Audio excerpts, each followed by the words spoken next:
সিদ্ধান্ত প্রস্তাব নাম্বার 4। আমি এখন মাননীয় সদস্য জনাব শাহজাহান চৌধুরী চট্টগ্রাম 15কে তার সিদ্ধান্ত প্রস্তাবের পক্ষে বক্তব্য রাখার জন্য আহ্বান জানাচ্ছি। ধন্যবাদ। আসসালামু আলাইকুম। নাহমাদুহু ওয়া নুসাল্লি আলা রাসূলিহিল কারীম, আম্মা বাদ। সাল্লাল্লাহু আলাইহি ওয়াসাল্লাম। মাননীয় স্পিকার, আপনার সময় 5 মিনিট। জি মাননীয় স্পিকার, থ্যাংক ইউ। আপনাকে অসংখ্য ধন্যবাদ। আমি 5 মিনিটেই শেষ করব। মাননীয় স্পিকার, আপনাকে অসংখ্য ধন্যবাদ, মোবারকবাদ। আমার এই সিদ্ধান্ত প্রস্তাবের উত্থাপনের সময় আমাদের সংসদ নেতা মাননীয় প্রধানমন্ত্রী উনি সংসদে উপস্থিত আছেন, এটাও আমার জন্য অত্যন্ত আনন্দিত এবং আমার জন্য এই প্রস্তাবটি তোলার ব্যাপারে ওনার সামনে যে বক্তব্য রাখতে পারতেছে এই জন্য আন্তরিক শুকরিয়া আদায় করছি। মাননীয় স্পিকার, চট্টগ্রাম কক্সবাজার মহাসড়ক, এই সড়কটি ঐতিহাসিকভাবে তার বয়স প্রায় 600 বছরের কাছাকাছি। মোগল সম্রাটের আমলে বাদশাহ শাহজাহানের পুত্র সুজা যখন সেই দিল্লি থেকে বার্মার দিকে রওনা হচ্ছিলেন, তখনই চট্টগ্রাম থেকে এই মহাসড়কটি শাহ সুজা সড়ক নাম দিয়ে গুন্দুম পর্যন্ত তথা আরকান পর্যন্ত এই সড়কটি শাহ সুজা সড়ক হিসাবে ছিল। পরবর্তী পর্যায়ে মাননীয় স্পিকার, এই সড়কটির নাম পাকিস্তান আমলে তৎকালীন এটার নাম দিয়েছিল আরকান সড়ক। এই সড়কের দৈর্ঘ্য প্রায় 300 কিলোমিটারের কাছাকাছি ছিল। দেশ যখন বিভাগ হয়ে গেল, পাকিস্তান আমলে আরকান সড়ক দিয়েই চলাচল হতো এবং আরকান সড়ক দিয়েই কক্সবাজারের সাথে যোগাযোগ, রামুর সাথে যোগাযোগ, আরকানের সাথে যোগাযোগ, এরপরে গুন্দুমের সাথেই যোগাযোগ, সবচেয়ে গুরুত্বপূর্ণ সড়ক। মাননীয় স্পিকার, পরবর্তী পর্যায়ে দেশ স্বাধীন হওয়ার পর এই সড়কটির নাম দেওয়া হয়েছে চট্টগ্রাম কক্সবাজার মহাসড়ক।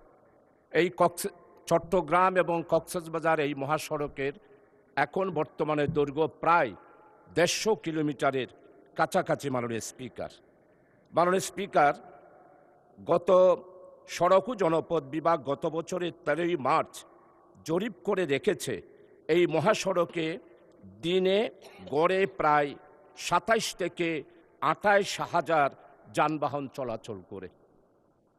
এর চেয়ে বড় গুরুত্বপূর্ণ বিষয় হলো এই শহরে, বিশেষ করে কক্সবাজারে বিদেশি পর্যটকের সংখ্যা এবং আমাদের দেশের পর্যটক যারা রয়েছে তাদের সংখ্যা প্রায় 80 লক্ষের কাছাকাছি। মাননীয় স্পিকার, এই সড়কটি এখনো পর্যন্ত সেই সুজার আমলে যেই 2 লাইনের ছিল, এখনো পর্যন্ত ঠিক সেই 2 লাইনেই চলাফেরা করছে। মাননীয় স্পিকার, যার কারণে আমার এইখানে হতাহতদের সংখ্যা যদি আপনাকে জানাতে যাই, এই গত 2 বছরে আমার এইখানে হতাহতের সংখ্যা প্রায় 27টি দুর্ঘটনা সহ হতাহতের সংখ্যা গত 22 থেকে 2026 পর্যন্ত 400 থেকে 500-এর কাছাকাছি দুর্ঘটনায় সেখানে নিহত হয়েছে। মাননীয় স্পিকার,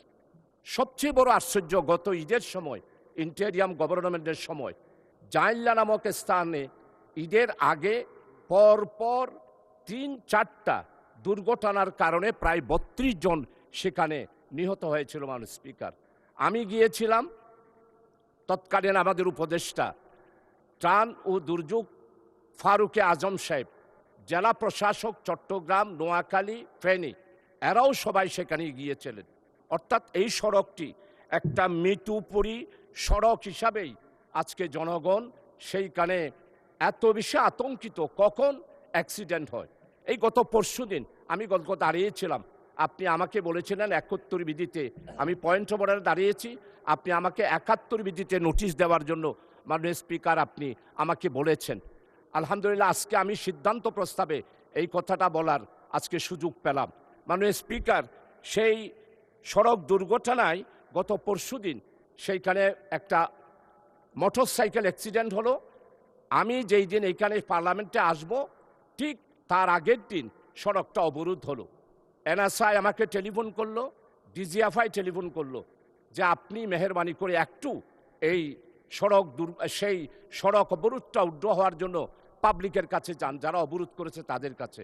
আমি গেলাম জেলা প্রশাসকের অনুরোধে এবং এসআই ডাইরেক্টর যিনি আছে ওনার অনুরোধে। প্রায় 6 ঘন্টা অবরোধ ছিল মাননীয় স্পিকার। যে মোটর সাইকেলটা অ্যাক্সিডেন্ট হয়েছে সে এখন চট্টগ্রাম মেডিকেল হাসপাতালে আইসিইউতে চিকিৎসাধীন রয়েছে। মাননীয় স্পিকার, আজকের এই 2 লাইনটা 400 বছরে এই সড়কটা। জি, ধন্যবাদ ধন্যবাদ মাননীয় সদস্য জনাব শাহজাহান চৌধুরী, চট্টগ্রাম 15। আপনার সিদ্ধান্ত প্রস্তাব সম্পর্কে মাননীয় মন্ত্রী যে বিবৃতি দিলেন তার প্রেক্ষিতে আপনি ইচ্ছা করলে প্রস্তাবটি প্রত্যাহার করতে পারেন। যদি করেন 2 মিনিট সময় পাবেন, একটু বক্তব্য রাখেন দয়া করে। ধন্যবাদ। মাননীয় স্পিকার, আপনাকে অসংখ্য ধন্যবাদ। আমাদের সড়ক ও সেতু মাননীয় মন্ত্রী মহোদয় অত্যন্ত সুন্দর করে আমার এই সমস্যার সমাধানের ব্যাপারে উনি আশ্বাস দিয়েছেন। আমি শুধু 2টা বিষয় যেহেতু উল্লেখ করা দরকার। আমাদের 4 দলীয় জোট সরকারের আমলে মাননীয় দেশনেত্রী বেগম খালেদা জিয়া এই সড়কটাকে এশিয়ান হাইওয়ে হিসাবে গ্রহণ করার জন্যে উনি এই সংসদেই আমরা প্রস্তাবের পরিপ্রেক্ষিতে এটা এশিয়ান হাইওয়ে গুন্দুম পর্যন্ত এই রাস্তাটা দীর্ঘায়িত করার জন্য প্রকল্প হিসাবে গ্রহণ করেছিল। মাননীয় স্পিকার, বর্তমান সময়ে যেহেতু মশকালিতে আজ একটি সমুদ্র বন্দর হচ্ছে, এই বন্দরের সাথে সারা বাংলাদেশের যোগাযোগ হবে, কনভেন্স কমানোর জন্য এই লাইনটি জরুরি ভিত্তিতে করা দরকার। মাননীয় মন্ত্রীও মহোদয় এটার গুরুত্ব বুঝেছেন এবং সেই ভাষে উনি আশ্বাসও দিয়েছেন। আমি শুধু ওনার কাছে অনুরোধ করব, এখন 4 লাইন ঠিক আছে, কিন্তু সমুদ্র বন্দর যেটা মশকালিতে হচ্ছে, আমরা এই পার্লামেন্টেই বিল পাস করলাম, সেই সমুদ্র বন্দরের কারণে আর গুন্দুমের সাথে এশিয়ান হাইওয়ে হওয়ার 4 দলীয় জোটের আমলে যেই প্রকল্পটা নেওয়া হয়েছিল সেটাকে গুরুত্ব দেওয়ার জন্য মাননীয় মন্ত্রী মহোদয়ের কাছে আমি অনুরোধ করব এবং আগামী দিনে এটাকে 6 লাইন করার জন্য। আর আমাদের বিশেষ করে দুর্ঘটনা কবলিত 30টা স্পট আছে। আপনি 27 কিলোমিটার বলেছেন, কিন্তু আমার দৃষ্টিতে গত 2 বছর ধরে আমি এটার উপরে কাজ করছি, প্রায় 43টা স্পট আছে যেখানে দুর্ঘটনা হয়। পটিয়া, চন্দনাইশ, সাতকানিয়া, লোহাগাড়া, রামু, কক্সবাজার, উকিয়া, টেকনাফ, কুতুবদিয়া, মুশকালি, টোটাল। এরপরে হচ্ছে বিদেশি পর্যটক। মাননীয় মন্ত্রী মহোদয়, মাননীয় স্পিকার, আপনার মাধ্যমে বলতে চাই 70 লক্ষ বিদেশি পর্যটক কক্সবাজারে যায়। এখন প্রায় 434টা ইন্টারন্যাশনাল মানের হোটেল হয়েছে মাননীয় স্পিকার। তাই এই সড়কটি অত্যন্ত গুরুত্বপূর্ণ। মাননীয় মন্ত্রী মহোদয় অত্যন্ত সুন্দর করে আমাকে আশ্বস্ত করেছেন।